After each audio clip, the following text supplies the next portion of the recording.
What's going on, car family? I'm Ben Wayne, and thank you for joining me in another video. Today, we're checking out another vehicle in the compact luxury segment.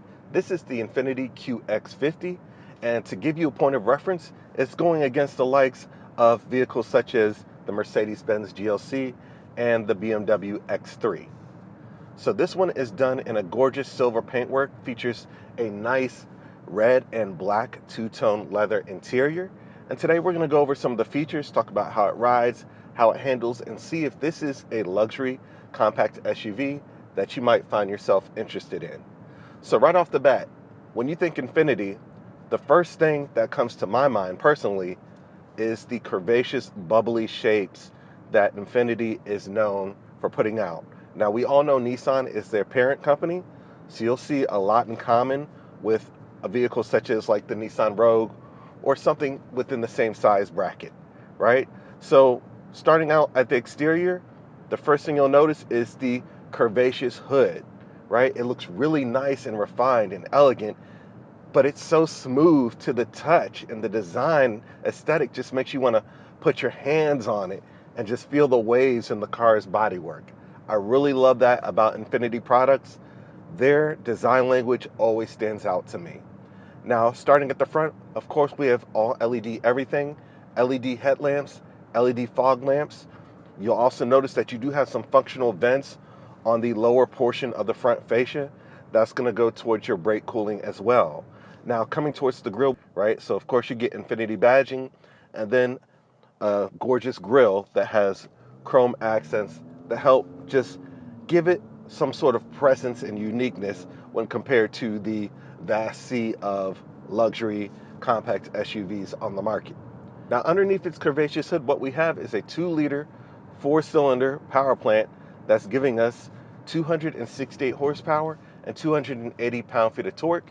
This power plant also features variable compression as well. That's going to help you with a lot of your acceleration. So when you drop your foot on the throttle, it'll pick up and it'll start to coast off, right? The acceleration is respectable. I took a long road trip on this one. It was about 2.5 hours or so with traffic, give or take, but I was fighting through traffic, and I was able to do so due to the get up and go that this vehicle has, right? It's not the fastest thing out there, but there's enough acceleration. Let me hit the brake a little bit and hit the throttle to get you to where you need to go, right? So it picks up and it comes alive. Now, this does feature a CVT transmission. Now, my personal opinion is luxury and a CVT should not be said in the same sentence. So that is something that I would like to see improved on in the next generation of this vehicle. They've just got to get rid of the CVT. Now, your fuel economy is not bad at all. You're looking at 22 city and 28 miles per gallon highway. Coming over to the side profile, we do have large 20-inch wheels that go well with the overall aesthetic of the vehicle. They come wrapped in all-season tires as well. This also features an all-wheel drive system to go with its looks, right? So this is really an authentic compact luxury SUV. It's not just a hiked-up sedan with rear-wheel drive and called an SUV, right? So you do have all-wheel drive there.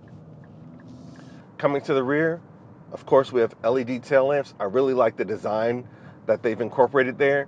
Now, I do wish that the rear windshield wiper was hidden behind the spoiler, the rooftop spoiler there, just to clean up the design a little bit.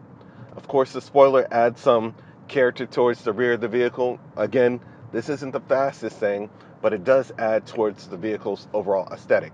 Lift up the rear hatch, you'll notice that you do have only 2 rows of seating in this vehicle. If you leave the second row up, you're looking at about 30 cubic feet. Drop the second row, that goes up to 65 cubic feet of storage. So there is some usability here, right? Now, we talked about the exterior and the usability, the aesthetics, the horsepower. Let's talk a little bit about the pricing. So as shown, this is a sport model with the all-wheel drive. You're looking at about $52,000 as shown for this particular unit. Right? Now, is that the cheapest thing out there? No, not necessarily. But again, if you're looking at an Infiniti, you obviously want something that's a little bit more luxurious than a lot of what's out there, right? So $52,000, it's relatively fair. Not as competitive as it could be in terms of pricing, but it is a fair price. All right, let's talk about the interior. So the interior is what we come to expect from Infiniti, right? Of course, you do have soft touch material on the top here with contrast stitching going all the way across. That looks nice. Coming lower, we do have an 8-inch touchscreen display system here. Now, in the previous model years, Apple CarPlay wasn't always an option. So here we have wireless Apple CarPlay and wireless Android Auto capability. Touchscreen is responsive. Now, my only gripe about the touchscreen is for 2023, I feel like we should get a little bit more than 8 inches. This does look small in this space. That's just my opinion. Is it a deal breaker for this car? Absolutely not. Now, you'll notice we do have a dual screen setup here. We have what looks like to be a 9-inch touchscreen display system on the bottom here, right? So that is your vehicle menus. You have your navigation up here, and then your other vehicle menus to set up down here as well. Now, on either side, we do have physical buttons for your air conditioning system controls and controls for your heated and ventilated seats. I do like that about Infiniti products. Again, even though we have two touchscreens here, a dual touchscreen setup, we still have the physical buttons that we need to navigate this vehicle safely while we're behind the wheel. I like that. So all those controls are easy to access, easy to get to, and I'm not fiddling with a touchscreen that provides no haptic feedback or any sense of depth to it just to adjust the fan speed in my car. For me, that is incredibly frustrating, and I like how Infiniti addressed that by not going too far into the tech. We still have those physical buttons there. All right, coming lower, we have two USB ports, wireless charging, two cup holders, of course your electronic gear selector, your stop button, and your driving mode selector as well. Everything is placed nicely. It's very easy to use in this vehicle. I will say that about the QX50, the interior layout as far as controls is on point. There's no struggle whatsoever, no fiddling with any buttons, no wondering where stuff is located in this vehicle.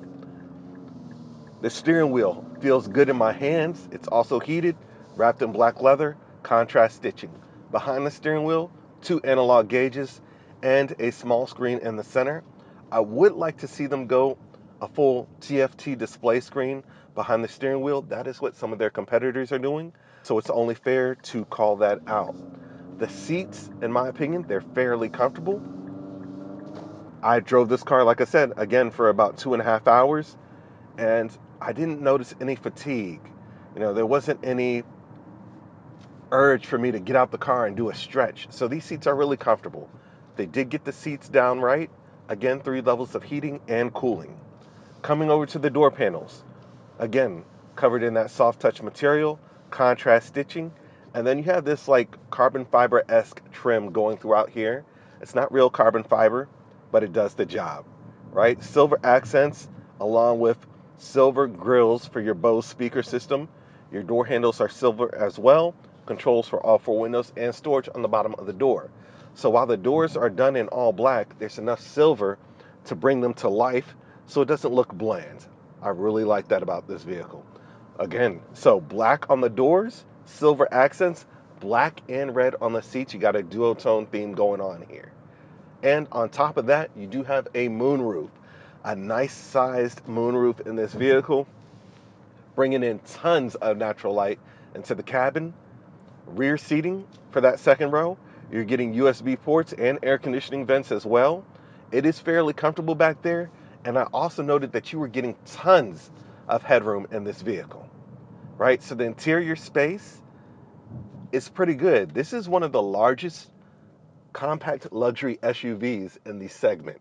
So as far as interior capability, being able to stretch and be comfortable in a vehicle like this one, Infiniti knocked that out the park. This is an extremely comfortable vehicle, and it is relatively spacious, more so than some of the competitors on the market. I will say that. Now, in terms of handling, does this feel like a luxury SUV? Yes, it does. Because one, when you're driving in the middle of the city, and I did this, not a lot of interior noise is coming in the cabin.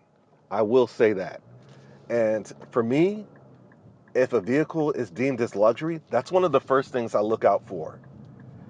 One of the most important factors of a luxury experience is a quiet cabin. So there's not a lot of interior noise coming in here, and that's definitely appreciated, especially when you're branding yourself as a luxury good, right? If in the luxury market, there can't be a ton of interior noise. Now, the handling, the ride quality is fairly impressive. You're getting a smooth ride.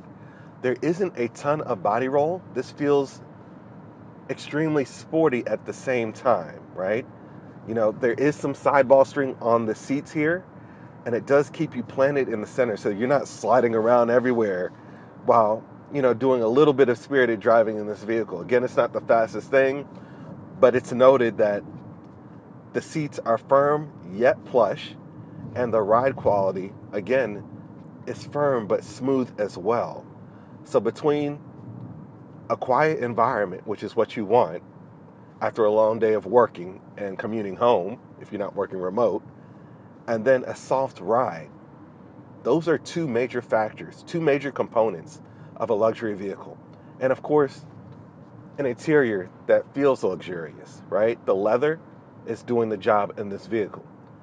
Now, my only gripes, maybe the infotainment system can be updated a little bit, but overall, I think the aesthetic of this vehicle, it looks regal from the exterior due to Infiniti's curvaceous design, the bits of chrome along the exterior. It's not overdone.